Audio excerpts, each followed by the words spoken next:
Just a few days ago, I had to talk about the Stalker Remastered Trilogy getting raked across the coals by gamers for not only it coming out and being buggy and broken, but also censorship. This was very disheartening news to a lot of people who were looking forward to this collection, but we've actually gotten a really good update because GSC has responded saying that they're fixing the censorship and they're going to be putting some more time and effort into patches for this game's performance. So, GSC Game World launched Stalker Legends of the Zone last week, a collection that includes remasters of the original 3 Stalker games. I know a lot of people were looking forward to this, myself included. Initially, I was going to purchase it, and then when I heard about all of the problems, I decided I was going to wait, though now they might actually get my money, because while unfortunately all 3 games quickly fell to the mostly negative reviews category, it's since recovered thanks to the developers responding to feedback. So, there were a few reasons for the Enhanced Edition's review bombing, some of which were tied to the collection's performance.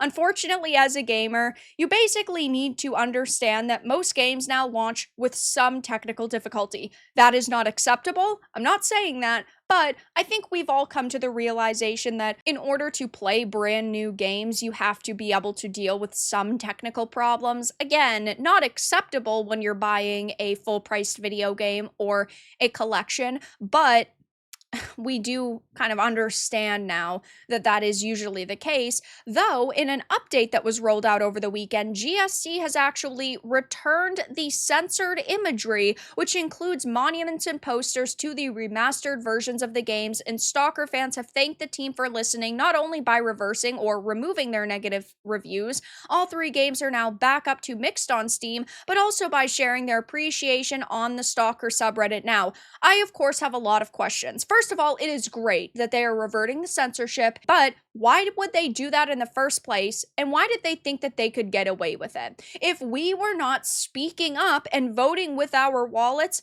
this would have stayed censored, and that is a major problem. Companies will not end up changing their products back to the way that they should be unless we all make it known that we are not going to support them.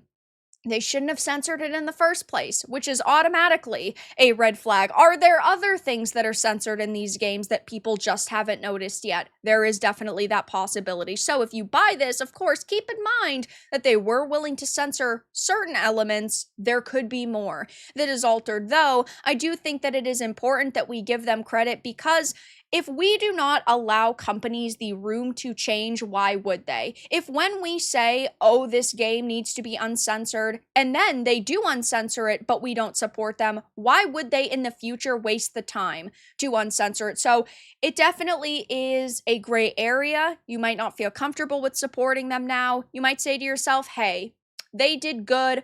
I want to give them credit, but also keep in mind that they haven't fixed all the technical difficulties as well.